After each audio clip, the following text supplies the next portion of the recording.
Mic पीछे कर लो यार, माइक की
ऐसी परिस्थितियों में आप देख सकते हैं किस तरह से ये देखिए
मैं पुरजोर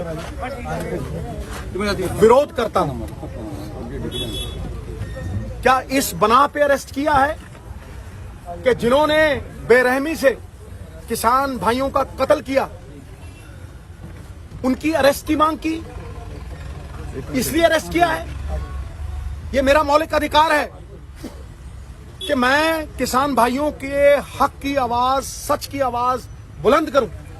क्या इसलिए अरेस्ट किया है कि खट्टर साहब की अहंकार की बू वाली स्टेटमेंट के खिलाफ आवाज उठाई है? क्या वो देशद्रोही नहीं है कि 60% किसानों के ऊपर वो अपनी अहंकारी सोच जमा रहे हैं? क्या ये अहंकार नहीं है कि आप हमारी जनरल सेक्रेटरी, हमारी लीडर प्रियंका जी के साथ बदसलूकी करें?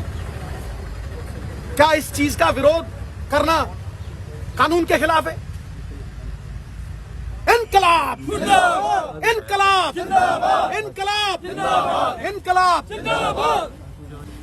काले कानून वापस लो, वापस लो, वापस लो। किसान मजदूर एकता जिंदाबाद, जिंदाबाद, मजदूर एकता जिंदाबाद। काले कानून वापस लो, वापस लो, वापस लो। किसान मजदूर एकता जिंदाबाद, किसान मजदूर एकता जिंदाबाद। काले कानून वापस लो, वापस लो, वापस लो। कातिल सरकार मुर्दाबाद, कातिल सरकार मुर्दाबाद, अहंकारी सरकार मुर्दाबाद, कातिल सरकार मुर्दाबाद, अहंकारी सरकार मुर्दाबाद। तानाशाही नहीं चलेगी, तानाशाही नहीं चलेगी, तानाशाही नहीं चलेगी, तानाशाही नहीं चलेगी, तानाशाही। सच की लड़ाई दे लई मतलब बोलना भी गुनाह हो गया? एक आधा गुनाह है? दसो।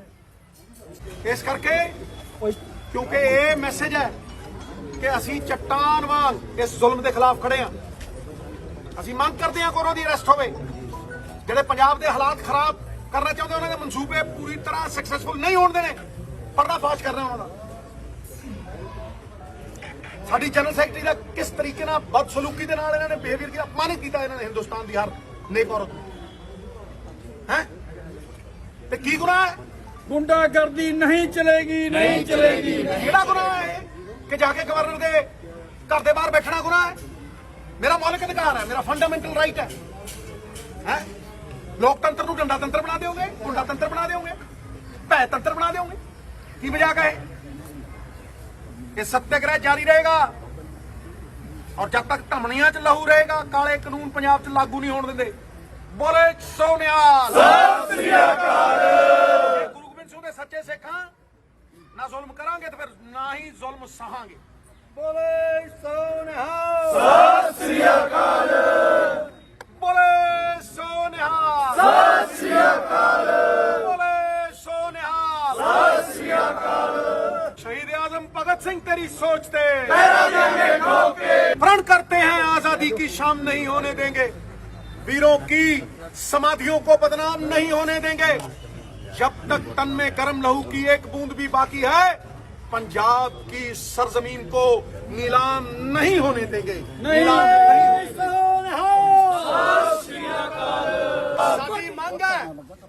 साडी मंग है कि उन्हां कातलां नूं, ਜਮਹੂਰੀਅਤ ਦੇ ਕਾਤਲਾਂ ਨੂੰ, ਅਹੰਕਾਰੀ ਲੋਕਾਂ ਨੂੰ ਜਿਨ੍ਹਾਂ ਚੋਂ ਅਹੰਕਾਰ ਦੀ ਬੂ ਆਉਂਦੀ ਹੈ ਉਹਨਾਂ ਨੂੰ ਅਰੈਸਟ ਕਰਨਾ ਚਾਹੀਦਾ ਹੈ। 302 ਦਾ ਪਰਚਾ ਦੇ ਕੇ ਅਰੈਸਟ ਕਰਨਾ ਚਾਹੀਦਾ ਹੈ। ਇੱਕ ਐਗਜ਼ੈਂਪਲਰੀ ਸਜ਼ਾ ਦਿੱਤੀ ਜਾਣੀ ਚਾਹੀਦੀ ਹੈ। ਨੰਬਰ 2, ਇਹ ਖੱਟਰ ਤੂੰ ਨਹੀਂ ਬੋਲਦਾ, ਖੱਟਰ ਸਾਹਿਬ ਤੇਰੇ ਚ ਤੇਰਾ ਸੱਤਾ ਦਾ ਅਹੰਕਾਰ ਬੋਲਦਾ ਹੈ, ਨਾਲੇ ਪਤਾ ਨਹੀਂ ਕਿਹੜਾ ਯਾਰ ਬੋਲਦਾ, ਸਭ ਨੂੰ ਪਤਾ ਹੈ। ਤੇ ਅੱਜ ਤੇਰੇ ਤੇ ਦੇਸ਼ ਦਰੋਹ ਦਾ ਪਰਚਾ ਕਿਉਂ ਨਾ ਦਰਜ ਹੋਵੇ? ਜਿਹੜਾ ਤਾਂ ਦੇਸ਼ ਲਈ ਲੜੇ ਉਹ ਤੇ ਤਾਂ ਸੌਂਗਲਾਂ ਚੱਕਦੇ ਹੋ। ਤੇ 60% ਪੰਜਾਬ 'ਚ ਤੇ ਹਿੰਦੁਸਤਾਨ ਦੇ ਵਿੱਚ ਜਿਹੜੇ ਸੱਤਿਆਗ੍ਰਹਿ ਕਰ ਰਹੇ, ਪੀਸਫੁਲ ਸੱਤਿਆਗ੍ਰਹਿ ਕਿਸਾਨ, ਉਹਨਾਂ ਨੂੰ ਡਾਂਗਾ ਮਾਰਨ ਦੀ ਤੈਨੂੰ ਸਜ਼ਾ ਕਿਉਂ ਨਾ ਮਿਲੇ? ਤੇਰੇ ਤੇ ਦੇਸ਼ ਦਰੋਹ ਦਾ ਪਰਚਾ ਕਿਉਂ ਨਾ ਹੋਵੇ? ਕਿਉਂ ਨਾ ਹੋਵੇ? ਇਹ ਮੰਗ ਹੈ ਸਾਡੀ। ਸਾਡੀ ਜਨਰਲ ਸੈਕਟਰੀ ਪ੍ਰਿਯੰਕਾ ਜੀ ਦੇ ਨਾਲ ਬਦਸਲੂਕੀ ਕਰਨ ਵਾਲੇ ਜਿੰਨੇ ਵੀ ਪੁਲਿਸ ਵਾਲੇ ਆ ਉਹ ਸਸਪੈਂਡ ਕਿਉਂ ਨਾ ਹੋਣ? ਕੀ ਗੁਨਾਹ ਕੀਤਾ ਤੁਸੀਂ ਅਰੈਸਟ ਕਰ ਰਹੇ ਸਾਨੂੰ? ਹੈ ਇਹ ਮੇਰਾ ਮੌਲਿਕ ਅਧਿਕਾਰ ਹੈ ਕਿ ਮੈਂ ਪ੍ਰੋਟੈਸਟ ਕਰਾਂ। ਤਾਨਾਸ਼ਾਹੀ ਨਹੀਂ ਚਲੇਗੀ, ਤਾਨਾਸ਼ਾਹੀ ਨਹੀਂ ਚਲੇਗੀ, ਤਾਨਾਸ਼ਾਹੀ ਨਹੀਂ ਚਲੇਗੀ, ਤਾਨਾਸ਼ਾਹੀ ਨਹੀਂ ਚਲੇਗੀ, ਤਾਨਾਸ਼ਾਹੀ ਨਹੀਂ ਚਲੇਗੀ। ਅਹੰਕਾਰੀ ਸਰਕਾਰ ਮੁਰਦਾਬਾਦ, ਅਹੰਕਾਰੀ ਸਰਕਾਰ ਮੁਰਦਾਬਾਦ। ਭਗਤ ਸਿੰਘ ਤੇਰੀ ਸੋਚ ਤੇ ਪਹਿਰਾ ਦੇਂਗੇ ਠੋਕੇ, ਭਗਤ ਸਿੰਘ ਤੇਰੀ ਸੋਚ ਤੇ ਪਹਿਰਾ ਦੇਂਗੇ ਠੋਕੇ, ਰਾਜਗੁਰੂ ਸੁਖਦੇਵ ਤੇਰੀ ਸੋਚ ਤੇ ਪਹਿਰਾ ਦੇਂਗੇ ਠੋਕੇ,